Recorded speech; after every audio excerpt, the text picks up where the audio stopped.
रामपुर नाम का एक गांव था जो शहर से बहुत दूर पहाड़ों के नीचे बसा था। गांव देखने में बहुत सुंदर था, लेकिन उसके अंदर एक अजीब सा डर फैला हुआ था। हर साल क्रिसमस के अगले दिन गांव की कोई ना कोई औरत खुद ही अपनी जान दे देती थी।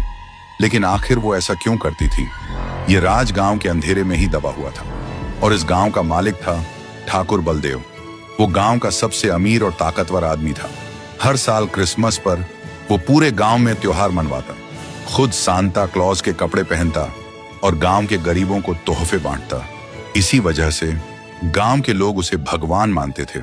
उसी गांव के एक कोने में एक छोटा सा लकड़ी का घर था जिसमें एक लड़का रहता था, राइस्टर एक लकड़हारा था और वो बचपन से गूंगा था। दिन भर लकड़ी काटता और शाम को अपनी सुंदर बीवी पायल के पास लौट आता। पायल गांव की सबसे खूबसूरत लड़की थी। राइस्टर और पायल की दुनिया छोटी थी, लेकिन बहुत खुशहाल थी। राइस्टर बोल नहीं सकता था, इसलिए पायल उसकी खामोशी को समझती थी और पायल की हंसी राइस्टर की पूरी दुनिया थी। देखते ही देखते इस साल का क्रिसमस आने वाला था। पायल और राइस्टर बाजार जा रहे थे। तभी ठाकुर ने पूरे गांव में ऐलान करवाया, सुनो सुनो सुनो गांव वालों, इस साल क्रिसमस के दिन गांव में सज धज का मुकाबला होगा। जो भी औरत अपनी खूबसूरती, अदा और अंदाज से हर नजर को रोक दे, हर दिल को अपनी तरफ खींच ले, उसे क्रिसमस क्वीन का ताज पहनाया जाएगा और उस खूबसूरती का इनाम होगा पूरे 5 लाख रुपए। ये ऐलान सुनते ही पायल राइस्टर की तरफ देखा और धीरे से बोली, राइस्टर, मैं जाऊंगी। राइस्टर ने इशारों में मना किया, क्योंकि राइस्टर को ठाकुर की आंखें पसंद नहीं थी। लेकिन पायल ने कहा, राइस्टर, अगर हम जीत जाएं, तो 5 लाख रुपए से हम तुम्हारा इलाज करवा सकते हैं। शायद तुम बोलने लगो, मुझे जाने दो प्लीज। राइस्टर मजबूर हो गया, उसने हाँ कर दी। फिर क्रिसमस की रात आई। पूरे रामपुर में त्योहार का माहौल था। गांव के बीच वाले मैदान में एक बड़ा सा स्टेज बनाया गया था। हर तरफ हंसी, शोर, गाने और लोगों की भीड़ थी। ठाकुर खुद सांता बनकर लोगों को तोहफे बांट रहा था। इधर गांव की कुछ औरतें तैयार होकर आई थीं। हर किसी के मन में एक ही सोच थी, शायद इस बार किस्मत बदल जाए। इसी भीड़ में पायल भी खड़ी थी। वो घबराई हुई थी, पर उसकी आंखें बार बार राइस्टर को ढूंढ रही थी। फिर कुछ देर बाद शुरू हुआ सज धज का मुकाबला। एक एक करके औरतें आगे आईं।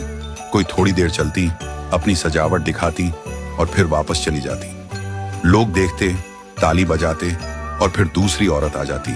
सब कुछ बड़े आराम से चल रहा था। सबको मजा आ रहा था। फिर आखिरी में पायल आई। पायल जैसे ही आगे बढ़ी, पूरे मैदान में शोर मच गया। लेकिन राइस्टर का दिल जोर जोर से धड़क रहा था। उधर पायल को देखते ही सांता के भेष के पीछे ठाकुर के चेहरे पर एक हल्की सी मुस्कान उभरी। फिर थोड़ी देर बाद त्योहार अपने आखिरी दौर में पहुंच चुका था। ठाकुर ने ऐलान किया, सुनो सुनो रामपुर वालों, इस साल की क्रिसमस क्वीन पायल है। तालियों की आवाज गूंज उठी। कुछ औरतें मुस्कुराईं, कुछ चुप हो गईं। पायल घबरा गई, उसे यकीन ही नहीं हुआ। फिर ठाकुर ने उसके सर पर क्रिसमस क्वीन का ताज पहनाया और धीमी आवाज में उसके कान में बोला, तुम बहुत खास हो, सबसे खास। पायल का शरीर थोड़ा सा कांप गया।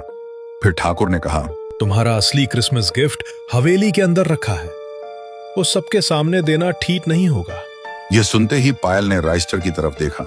राइस्टर ने इशारों में उसे मना किया, लेकिन पायल ठाकुर की बात टाल नहीं सकी, इसलिए वो ठाकुर के साथ हवेली की तरफ चल पड़ी। लेकिन राइस्टर को कुछ ठीक नहीं लगा। उसे अजीब सी घबराहट हुई, इसलिए वो भी चुपके से उनके पीछे पीछे चल पड़ा। देखते ही देखते 1 घंटा बीत गया। त्योहार में से लोगों की भीड़ धीरे धीरे कम होने लगी। उधर ठाकुर के घर के बाहर गेट पर राइस्टर ठंड में ठिठुरता हुआ अपनी पत्नी का इंतजार कर रहा था। उसे अब घबराहट होने लगी, इसलिए गेट की तरफ भागा। लेकिन गार्ड्स ने उसे रोककर कहा, ओए गूंगे, कहाँ घुसा जा रहा है? राइस्टर ने हाथ जोड़कर इशारा किया, मेरी बीवी अंदर है। गार्ड्स जोर से हंस पड़े। तेरी बीवी अब ठाकुर साहब की सेवा कर रही है, कल सुबह आना। यह सुनते ही राइस्टर गुस्से में अंदर घुसने लगा, लेकिन गार्ड्स ने उसे पकड़ लिया और लात घूंसों से उसे बुरी तरह मारा और कहा, भाग यहां से गूंगे, वरना जान से मार देंगे। लेकिन राइस्टर जख्मी हालत में ठाकुर के घर से थोड़ी दूर खड़ा होकर पायल का इंतजार करता रहा। 2 घंटे बीत गए थे। रात के 3 बज गए। त्योहार पूरी तरह खत्म हो गया। सब लोग चले गए, लेकिन पायल बाहर नहीं आई। अब उसे बहुत बेचैनी हो रही थी। तभी अंधेरे में राइस्टर को पायल आती हुई दिखाई दी। उसकी पीठ पर एक बैग था जिसमें 5 लाख रुपए थे। पायल को देखकर राइस्टर की सांस थोड़ी हल्की हुई। वो पायल की तरफ देखा और इशारों में बोला, क्यों इतनी देर लगी पायल? मैं बहुत डर गया था। पायल ने राइस्टर को देखा। वो ठंड से कांप रहा था, जख्मी भी लग रहा था। वो थोड़ी घबरा गई, फिर प्यार से बोली, पागल हो क्या तुम? इतनी ठंड में यहीं खड़े रहे। आज क्रिसमस था।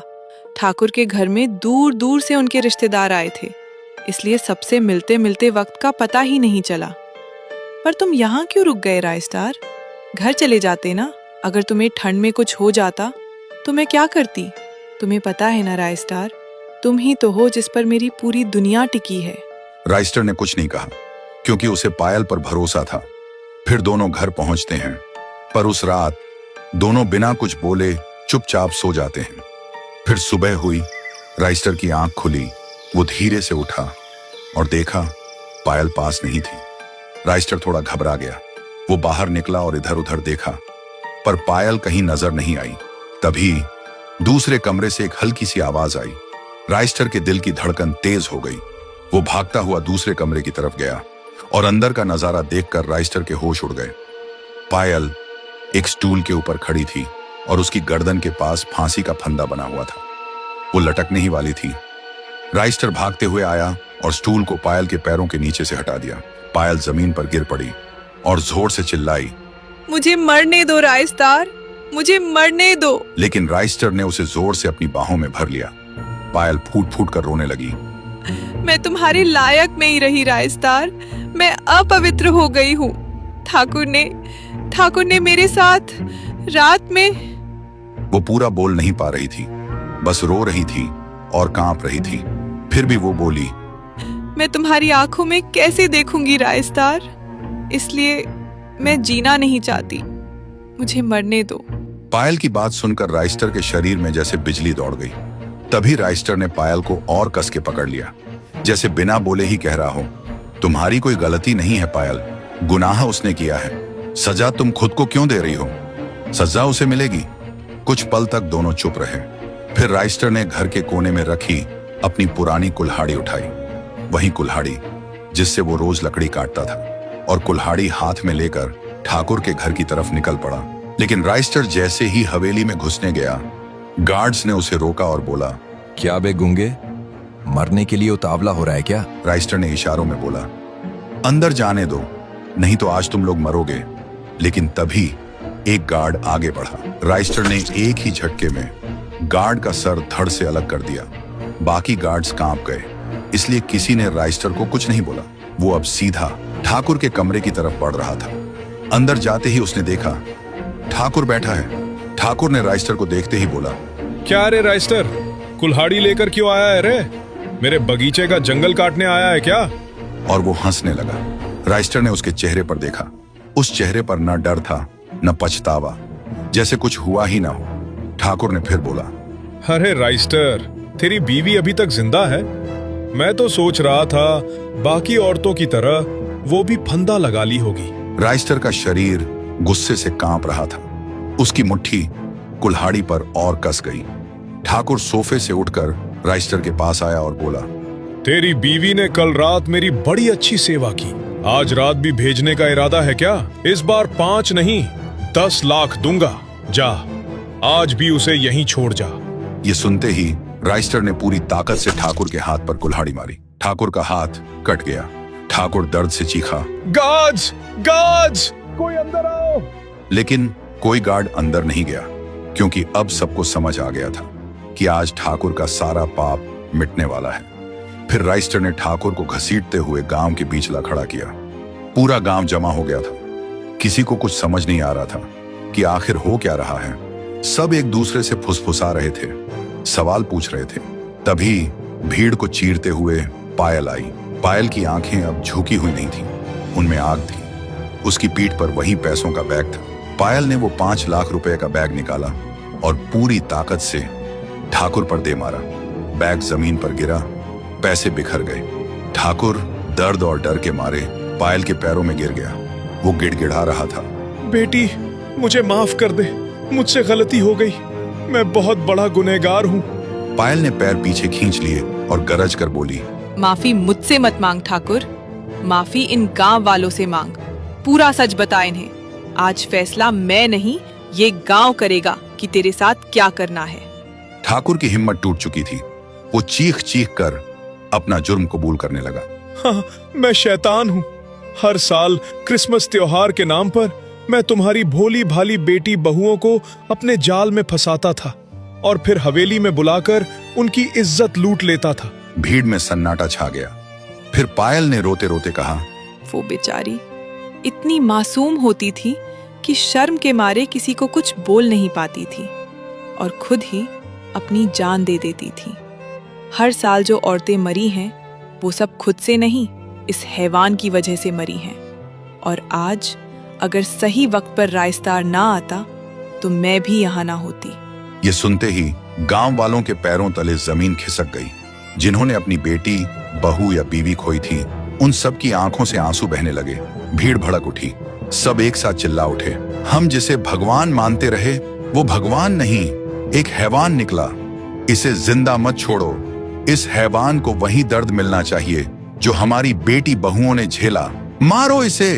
फिर गांव वालों ने उसी झूठे क्रिसमस स्टेज पर ठाकुर को उल्टा लटका दिया। ठाकुर तड़पता रहा, चीखता रहा, लेकिन आज उसकी आवाज सुनने वाला कोई नहीं था।